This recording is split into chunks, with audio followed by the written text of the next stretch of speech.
Ada banyak pertanyaan mengenai bagaimana KPK 2020 dan sebelumnya dan KPK kemungkinan ke depan tahun 2021. Dalam hal ini kita perlu juga membedakan dari sudut cara pandang kita terhadap pemberantasan korupsi pada umumnya dan khususnya terhadap KPK ya, dalam hal langkah-langkah perintah Undang-Undang Nomor 30 2002 yang telah dirubah dengan Undang-Undang Nomor 19 2019. Dalam hal ini kita perlu mengetahui latar belakangnya, yaitu bahwa Undang-Undang lama, Undang 30 2002 itu tentang KPK itu lebih banyak pada penekanannya ya di dalam praktek pada strategi penindakan daripada pencegahan. Hal ini tentu tidak keliru juga ya, akan tetapi tentu mengikuti perkembangan respons masyarakat terhadap langkah-langkah KPK. Ya, karena memang respons masyarakat akan lebih diharap akan lebih memenuhi tujuan mereka, dan juga karena mindset yang telah terbentuk adalah lebih banyak kepada tujuan bagaimana memiskinkan koruptor, pembalasan dan penjeraan, maka ya KPK mengikuti alur pemikiran seperti itu. Memang betul keberhasilan juga diperoleh pada masa KPK jilid 1, 2, dan 3 ya, luar biasa. Tapi kalau kita lihat dari statistik, data-data yang ada, kebetulan lembaga pengkajian independen ya, kebijakan publik yang saya menjadi pendirinya telah melakukan penelitian terhadap bagaimana akuntabilitas KPK dalam pemberantasan korupsi dari sejak 2004 sampai 2019, dan ternyata memang dari hasil penelitian diperoleh gambaran bahwa yang diutamakan adalah bagaimana menyelamatkan kerugian keuangan negara tidak tercapai dibandingkan dengan biaya-biaya negara yang telah dikeluarkan untuk membiayai baik KPK, Kejaksaan, dan Kepolisian. Contoh, KPK sampai dengan 2019 ya itu baru menghasilkan 728 miliar dari segi penindakan. Sedangkan biaya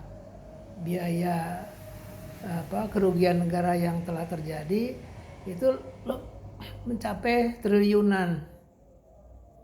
Bayangkan, mencapai triliunan, sedangkan biaya 3 lembaga saja, KPK, Kepolisian, Kejaksaan, negara membelanjakan uang sebesar 50 triliun. Ya, baru dari satu lembaga saja KPK kita bisa melihat bahwa ada perbedaan ketimpangan ya yang signifikan antara uang yang dikeluarkan dan uang yang masuk yang diselamatkan oleh KPK. Itu satu ya. Yang kedua, kita melihat bahwa dalam rangka pembangunan perekonomian dan untuk memperkuat itu diperlukan juga pengembangan sarana prasarana, antara lain infrastruktur ya.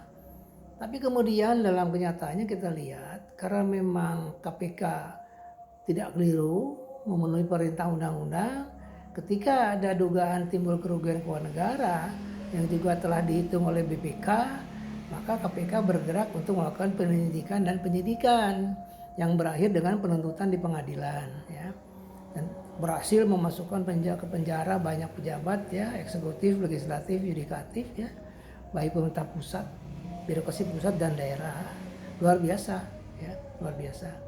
Tapi yang kita lihat sekarang dampak dari pekerjaan itu.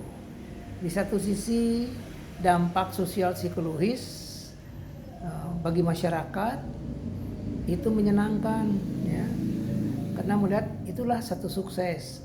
Tapi dari dampak yang lain ya, ekonomi, keuangan perbankan dan sebagainya, kita akan lihat bahwa proyek-proyek infrastruktur yang triliunan itu kemudian hanya karena 1-2 kasus yang nilainya tidak sampai triliunan juga, paling banyak miliar gitu, paling banyak ya, ratusan miliar. Tapi kemudian satu proyeknya disita, terbengkalai, ya kan? Uang yang masuk dikembalikan paling-paling tidak lebih. Ya, denda dalam undang-undang KPK, denda sanksi denda itu maksimal 1 miliar, baik pasal 2 maupun pasal 3, Undang-Undang 31 tahun 99. Nah ini menjadi masalah ya. Jadi akhirnya dana APBN mengapa tidak terserap, tidak maksimal terserap ya, dana anggaran APBN itu ya salah satunya karena terlalu begini, agresivitas ya, penindakan KPK lebih tinggi, lebih besar dari pencegahan ya. Yang kita lihat dari yang disebut balance ya, proporsionalitas memang tidak proporsional lagi. Nah masalahnya sekarang bagaimana kita memanfaatkan, mengembangkan ya, menguatkan strategi pencegahan. Oleh karena itulah maka untuk menguatkan strategi pencegahan ke depan, pada tahun 2019 dengan Undang-Undang Nomor 19 tahun 2019 telah dibentuk yang namanya Undang-Undang KPK baru, mengubah Undang-Undang 30 2002, dan memang strategi utama terlihat dari pasal 6, memperluas preventif daripada represif ya. Juga kita lihat dari berbagai pasal-pasalnya di dalamnya. Juga menjadi contoh ya mengapa harus diubah. KPK saya pernah juga mencoba melaksanakan dan berhasil sukses pencegahan, yaitu ketika banyak perusahaan-perusahaan migas nasional dan asing internasional tidak membayar pajak ya, pajak badan, PPh badan yang nilainya sampai 2,5 triliun. KPK tidak menindak, memang juga bukan kewenangannya dalam bidang perpajakan, tapi ada kerugian negara di situ. Oleh karena itulah dengan cara yang preventif ya, kemudian dihimbau untuk membayar lunas dengan satu katakanlah bukan ini, satu peringatan bahwa kalau Anda tidak bayar lunas kami pidanakanlah bahasa kita. Sehingga mereka bayar 2,5 triliun itu dibayar pajaknya ya, bayar pajaknya. Sehingga kemudian dari situ saya melihat, loh kalau memang pencegahan bisa berhasil dengan biaya murah ya, kosnya negara itu kecil ya, hanya menghimbau saja tidak melakukan biaya, dapat 2,5 triliun. Kenapa tidak strategi itu yang dilakukan KPK? Kalaulah dulu KPK menggunakan cara-cara itu, saya yakin bahwa hasilnya maksimal. Nah inilah yang disebut kita berpikir dari prinsip bukan positivisme hukum, bukan apa adanya hanya demi kepastian hukum, tapi juga kita harus berpikir bagaimana bermanfaat, pasti tadi tapi bermanfaat, tapi juga adil ya. Bermanfaatnya uang masuk yang dikembalikan lebih besar, manfaatnya apa ya, pemasukan uang lebih besar, kemudian juga perusahaannya bisa berjalan terus beraktivitas dengan lebih berhati-hati, tidak ada stagnasi dalam kegiatan-kegiatan usahanya, juga dalam proyek infrastruktur, tapi negara juga tidak dirugikan. Karena harus diingat bahwa kalau kita bicara kerugian negara hanya itu saja diutamakan, sedangkan posisi ya strategis perusahaan-perusahaan nasional internasional itu adalah menjadi tulang punggungnya perekonomian di dunia, di semua negara, maka kita harus bijak bagaimana ya, bahasa Sunda bagaimana ikannya dapat tapi kolamnya tetap bersih. Dengan pola berpikir seperti itu maka kita lihat perusahaan akan tetap berjalan saja ya, beraktivitas, memasukkan devisa untuk negara kalau diekspor, kalau impor dia masukkan juga pajak di sana ya. Kemudian ya tapi dia tetap berhati-hati, tidak akan berani-berani melanggar ketentuan-ketentuan sebagaimana diatur dalam Undang-Undang Tipikor maupun peraturan perundang-undangan lainnya. Jadi ada yang namanya win-win solution. Nah pola berpikir seperti itu tujuannya bukan hanya kepastian, tapi juga adil dan bermanfaat bagi baik masyarakat, negara, dan pelaku usaha. Ya, kalau ada yang bertanya baiknya untuk masyarakat di mana? Tidak ditindak, tidak dihukum, nggak akan taubat. Begini penjelasannya, dengan menyelamatkan kerugian keuangan negara jauh sebelum ditindak, sebelum terjadi proses penindakan, maka uang itu bisa digunakan untuk juga membantu perekonomian.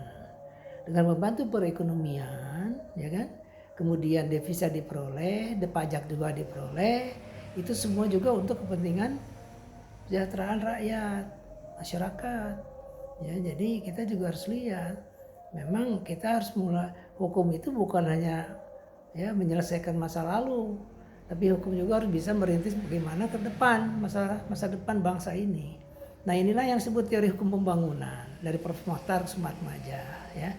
Nah, dengan begitu maka yang diubah juga bukan hanya itu, dengan strategi preventif itu, bahwa perilaku ya masyarakat termasuk pengusaha, pejabat, eksekutif, legislatif, yudikatif, dia lebih berhati-hati. Jadi merubah perilaku, bagaimana harus mematuhi ketentuan, menjadi contoh bagi rakyat, masyarakat luas. Nah, inilah teorinya almarhum Prof. Sacipto Raharjo dengan teori hukum progresif. Ya, dengan dua perpaduan cara berpikir menggunakan dua teori tersebut dalam pemberantasan korupsi, maka kita semua diajari tentang bahwa untuk menghargai, memberikan respect, ya, memuliakan hukum, bahwa hukum itu tidak sekedar norma, tidak sekedar perilaku, bahwa hukum itu ada nilai. Nilai apa? Ya, nilai yang sesuai dengan Pancasila sebagai baik ideologi maupun sumber dari segala sumber hukum di negara Republik Indonesia. Alhamdulillah ya. Kalau kita bisa berpikir ke sana, maka secara tidak langsung pemberantasan korupsi pun akan tetap bersandar pada landasan ideologi negara dan sumber dari segala sumber Pancasila. Begitulah kira harus berpikir ya. Jadi tidak lagi berpikir ya positivisme, balas dendam lah.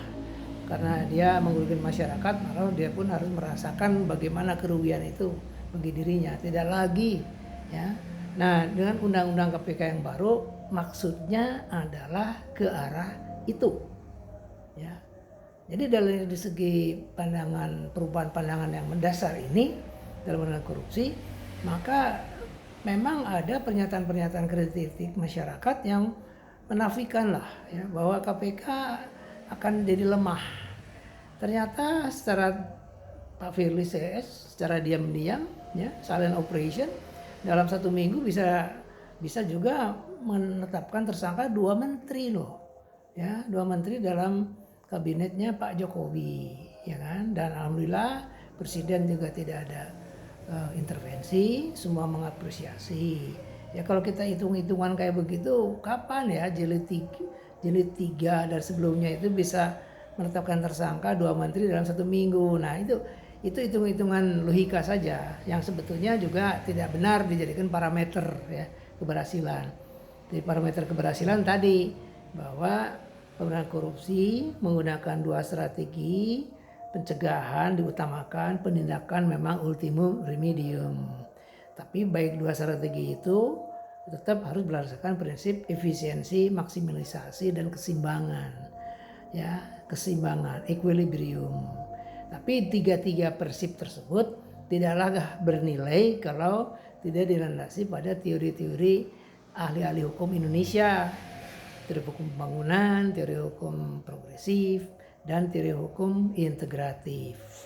Ya, demikian. Jadi kalau itu harapan saya terutama kalau KPK bisa berjalan di atas rel tersebut, mudah-mudahan pembangunan kebijakan pemerintah untuk mencapai kesejahteraan rakyat sesuai dengan Undang-Undang Dasar 45 akan menghasilkan satu keadaan yang lebih baik, lebih sejahtera, lebih aman, dan lebih damai, lepas dari gonjang-ganjing. Ya, demikian pendapat saya sebagai ahli hukum pidana yang juga menggagas pembentukan KPK. Terima kasih. Wassalamualaikum warahmatullahi wabarakatuh.